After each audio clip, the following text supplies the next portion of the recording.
Hello and welcome everybody. Just give us one moment while we get our cameras together here. All right, looks like we're all here today. Hi everybody, my name is Sajwa and I'm here for our next episode of Cooking Connected. I'm here with one of our other program coordinators, Jordan. Hi everyone. We've got Chef Jeff with us too. Hi there. And today we're going to be doing a really awesome recipe. We're going to be doing the Lowe's Blueberry Coffee Cake. So this is going to be a lot of fun. But before we dive into today's recipe, I just want to do a quick recap of Cooking Matters and kind of what we do. So Cooking Matters Minnesota is in collaboration with the University of Minnesota Extension. And usually we'll have classes that meet 6 weeks, once a week for 2 hours. In class, you'll have a nutrition educator and a chef who work together, and you're going to learn a lot of nutrition, a lot of fun. We're going to go through a recipe and you'll have a fun demonstration. And then we like to eat together, and it's just a great opportunity to really get to know others in your community. So following that same format, today we're going to do something similar, just online. But before we get started, I just want to go ahead and give you guys today's program code for the survey. And of course, the survey is going to be in the description box of this video, and it's already in the live chat, okay? So the program code for this week's episode of Cooking Connected is going to be E101173.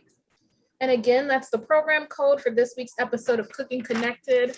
You guys, if you like what you're seeing, please take the survey for us and help us to continue to improve our work. So with that, I'm going to pass it on to Chef Jeff and Jordan. They're going to go ahead and walk us through today's recipe. And guys, check the description box of today's video in the live chat for the link to today's recipe. All right. Great. Thank you so much for that introduction, Sajwa. As Sajwa was saying, today we're making Lowe's Blueberry Coffee Cake. We'd like to thank Real Life Good Food with the U of M Extension for this recipe. Our recipe credit for today goes to the California Department of Health Services, California's Chef Cook Lean from the California Lean Project. So with that, let's go ahead and get started with today's recipe. I'll turn it over to Chef Jeff. All right, thanks everybody. So today we're going to be making this blueberry cobbler. It's really nice, or cake. It's really nice, flaky, and delicious. So we want to start off by turning on our ovens to 400 degrees and spraying a baking pan, about a 9-inch baking pan, with some spray oil. Got some spray oil here. I've turned my oven on already. I'm just going to spray. I'm going to use a spring form pan. This round one. So that's ready to go. So we have our ingredients over here. We have eggs, some flour. Got my flour right here. I've already measured out 2 cups. We have half a cup of sugar. We have 4 teaspoons of baking powder, half a teaspoon of salt. And here we have a 1/4 teaspoon of cinnamon. Eggs, we're gonna zest a lime and add it to this. We have 1.5 cups of frozen blueberries. You can use fresh as well; those work perfectly. And I have some low or skim milk right here, and some low-fat yogurt. This has vanilla in it. You can use vanilla or plain. Or if you have blueberry yogurt, that might be something interesting to try as well. So that, kind of makes sense. So anyway, so first what we want to do is get the wet ingredients in a bowl. So we want to combine 1/2 cup of milk with a half a cup of the yogurt. So I'm gonna go ahead and add my yogurt first, actually. Jeff, could you tell us why a lot of recipes suggest doing the wet ingredients and dry ingredients separately and then mixing them together later? Is there a reason behind that? Well, yes, you want to, yes, there are lots of reasons to do that. You don't want to start, say, mix your flour with, say, some eggs, and then you mix some sugar, and then you mix another wet ingredient. You just always want to combine your dry ingredients together, and then sometimes you're going to either whip them together or you're going to fold them together. In this case, we're going to use a fork to combine the ingredients. We're going to stir it around just a little bit. We don't want to overdo it because that will make we want a crumbly cake. And so we just want to use a fork to combine it. So right now I'm going to, in my bowl or my measuring cup, I'm going to add half a cup of this yogurt.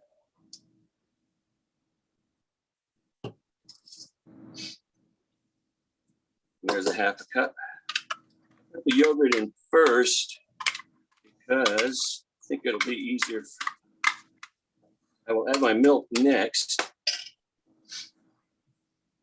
because that way I can get some more of the yogurt out. So that's 4 ounces. Give it a little stir to combine. Get some more yogurt out. There you go. So next I'm going to add an egg. I'm going to crack my egg into this container right here. And make sure that when you're looking for eggs, when you're at this grocery store, to open the box of eggs and make sure that they're all nice and uniform and no cracks or crevices or nothing broken. I think these are fine. They're not cracked at all, but they have some like veiny looking parts on the outside shell, but I think these are fine. But otherwise, if they're cracked or punctured, you do not want to use those, and just put those back to the shelf and get some good Worse than getting to the front and you're paying for your groceries and they open it up and then you've got 3 eggs that are cracked and then you have to go back for another one. So it's easier just to check when you're in the aisle. Yeah, and so I went ahead and cracked the egg in here to this container because it would be easier for me to, if there was a shell in there that had broken into the egg white or egg yolk, it would have been easier for me to take out. So I'll put that in there like that. And one of the first things we want to do, make sure, when we start cooking, we have all of our mise en place together. And I told you what the ingredients were. We have the flour, the sugar, cinnamon, baking powder, all those ingredients. We want to make sure that we have all of those here so that we can make a successful recipe and follow the chef's instructions or the cook's instructions. As opposed to start gathering some of the ingredients together and then figure out, oh shoot, I don't have this. I'll have to go next door, go to the store and borrow some sugar from somebody else. So it's really, really important that you have all of your ingredients together along with the necessary utensils to put this recipe together.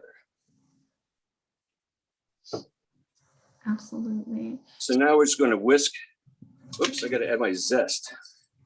We're going to add 3 teaspoons of lemon zest. Got this nice lemon right here. Just going to use my planer right here and just carefully go in. We don't want to get too much of the white. We just want the lemon oil that comes from the zest to add a whole bunch of fresh flavor to this cobbler. Or coffee cake, I'm sorry, coffee cake. That is smelling so nice right now. And of course, don't throw this lemon away. Use it, just cut it in half and use the juice for something else. It's really important to use a really sharp one of these instruments, because otherwise, these, you want them sharp, but you don't want to get your skin in there or your fingernails in there either, because it will do some damage to your body. So I got 3 teaspoons of zest.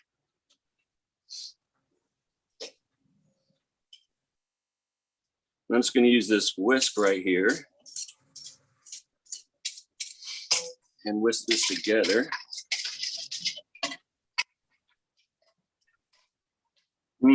That smells so nice and fresh. And it goes, lemon and blueberries go really, really well together. So next what we want to do is add our dry ingredients to this. We don't need this whisk anymore.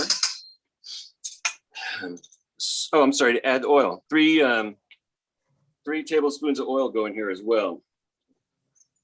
Almost missed that one.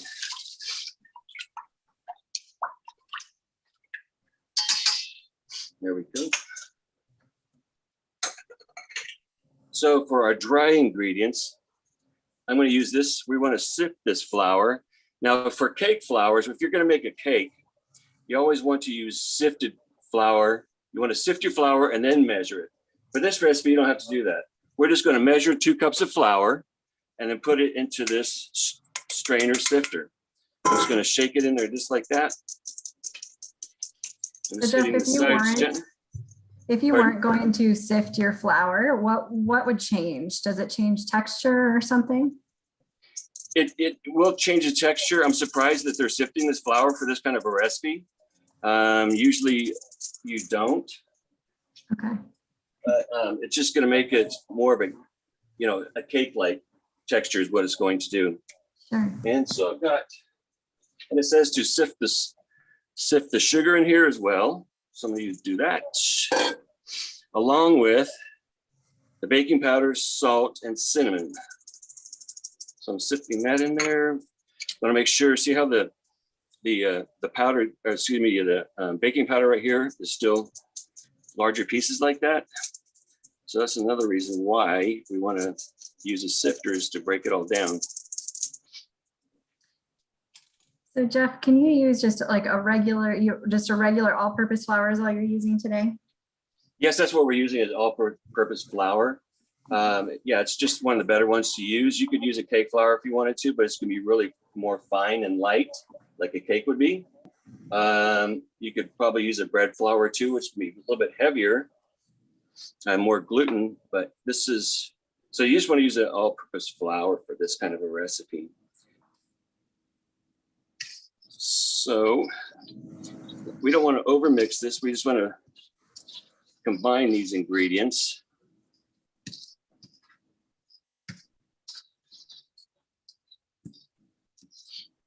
Just scraping from the sides and bringing it towards the center of the bowl.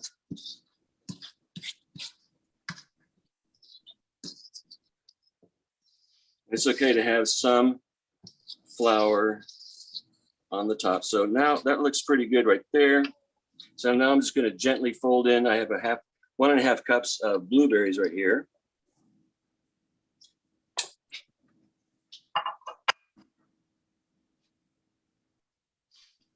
I'm just going to use this spatula. We are using Gently. frozen blueberries today, but Jeff said you can also use fresh. So whatever option you have on hand. Right now, blueberries are coming, they might be on sale soon. So something to check out. I know a lot of the berries are on sale. So this might be a good recipe to try. Yeah, actually, I'm glad you said that, Jordan. I had a question. I guess aside from berries, is there any other fruits that could go into this or that would work well that you think? Any other berry, I would, you could use peaches in this, Oh. apples, pineapple would be a good one. Let me see a lot of the stone fruits. You might try strawberries as well. I always like that strawberry rhubarb combination. I feel like that could be pretty Yes. in here. I don't know what you guys think. Mango, maybe with some coconut in here as well, might be good. Oh, yeah. Absolutely. That sounds amazing. Jeff always knows how to kind of mix a recipe up and switch it up. So Well, I think peaches would be phenomenal. I think I'd try the peach for sure. So I've just gently laid that in there, spread it around evenly. So now I'm going to top it with, I have a mixture of 3 teaspoons of sugar and about 1/8 of a cup of walnuts here. I'm just going to stir them around and then sprinkle it on top.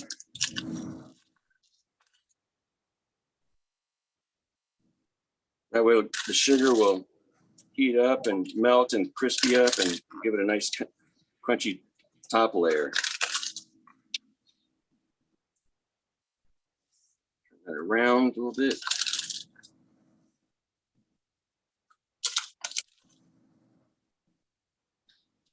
I love how you used your spring form for this recipe. I only use spring forms when I'm making cheesecakes. I've never used it for anything else. So now I know what else to use it for. Oh yeah, lots of ideas. Yeah. Okay, so that is that. So now this is finished. We got the walnuts spread around evenly, sugar sprinkled on. It should be, so this is going to be in the oven for about 30 to 35 minutes, like I said, 400-degree oven. So I'm going to put that in there right now. Perfect. And before Jeff shows us his finished product, I'm just going to go ahead and sneak a little nutrition education in, if that's all right with you, Jeff. Yes, go ahead. Yes. Awesome. So, we're talking a little bit about desserts today. So I just wanted to talk a little bit about, making our desserts a little bit healthier. It seems like every time we make a dessert, we talk a little bit about this. So hopefully I'll have a new twist for you all today. So according to the 2020 to 2025 dietary guidelines for Americans, part of a healthy eating pattern is should limit calories from added sugars and saturated fats. So how exactly do we do this? I think two important steps are to know what added sugars and saturated fats are, and of course, be able to identify them in our food. So figure out if it's in our food and maybe some ways that we can reduce those added sugars and saturated fats. We've talked a little bit about added sugars before on Cooking Connected, but added sugars are the sugars that are added during the processing of foods.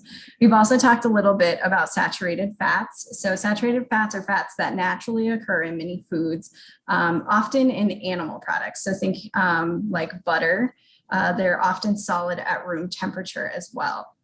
The reason we try to limit these fats is because research shows that this type of fat can raise the bad cholesterol and can put you at higher risk of developing heart disease. So that's something that we should maybe not eat so much of. When we are figuring out, one way we can figure out how to, identify these things in our food is, of course, looking at the nutrition facts. Of course, we've looked at nutrition labels quite a bit. I'm going to show you one again. Let me just share my screen here. There we go. So this is just something I got, I believe from the FDA there. So here's our nutrition facts label. This is one of the newer nutrition facts labels. They are coming out. You'll see these on a lot of new products. So just some things to look out for. There are some differences, but some things we really want to go over today is our included added sugars right here. So these are the sugars that were added during processing of the food. Something else to look out for is saturated fat.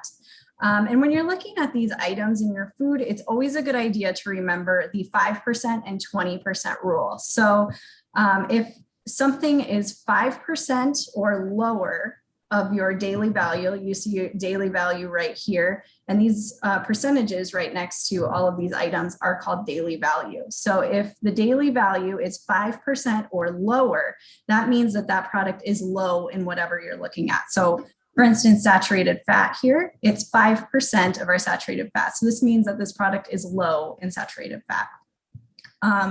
Looking at our included sugars, if something is 20% or higher, that means that the product is high in the item that you're looking at. So if we're looking at added sugars, we see that in these added sugars is 20% of our daily value. So that means it is high in added sugars. This product is high in added sugars. So those are ways that you can tell if something has a little bit more saturated fat or added sugars. Of course, you can do that with all of these items, but just something to look out for. So, turn that product around and look at your nutrition facts. Stop sharing here. There we go. And of course, this doesn't mean that, desserts are out. Everybody loves desserts, or at least I do. So there are some things, according to the Academy of Nutrition and Dietetics, that we can do to kind of make these desserts a little bit healthier while still being enjoyable. So of course, as always, remember your portion sizes. I know something I like to do is actually prep mini desserts. So like mini cupcakes that still kind of satisfies that sweet tooth I have while I'm still getting desserts. Or when you're cutting up your blueberry coffee cake today, maybe cutting it a little bit smaller. So then you can just, have a quick taste of those things. Ingredients, of course, as always, do matter. So maybe try adding more nutritious ingredients. Try adding a whole wheat flour that has that extra B vitamins and fiber that we're looking for if you're able to. Try adding shredded or pureed fruits and vegetables. So bananas, you can substitute bananas in a lot of recipes. Pumpkin, carrot, zucchini are just a few that you can add into a lot of recipes to boost the nutritional value, the flavor, and sometimes add moisture to the product as well. And as Jeff did today, you can add nuts to the top of something, add a little bit more nutritional value, and add a lot of flavor as well. Sometimes you can trade butter for oil if possible. Some recipes, I would not suggest replacing butter for oil because you might lose some texture. So just something to keep in mind.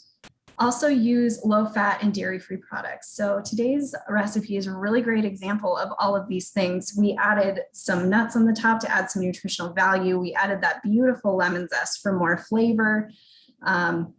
We've got those blueberries in there, adding some fruit in, and we also used some low-fat dairy products. So that low-fat milk that Jeff was adding earlier, it's a really great option. You can also think about like I'm like thinking like cream cheese frosting. Maybe there's an opportunity to switch it out for a Greek yogurt frosting instead that has less calories and more protein. So it's just some things to think about when you're thinking about making your next dessert. This dessert today is a very good example of all of those things. And it looks like Jeff has his finished product there, of course, beautifully plated as always. Yes, I went ahead, cut up one portion.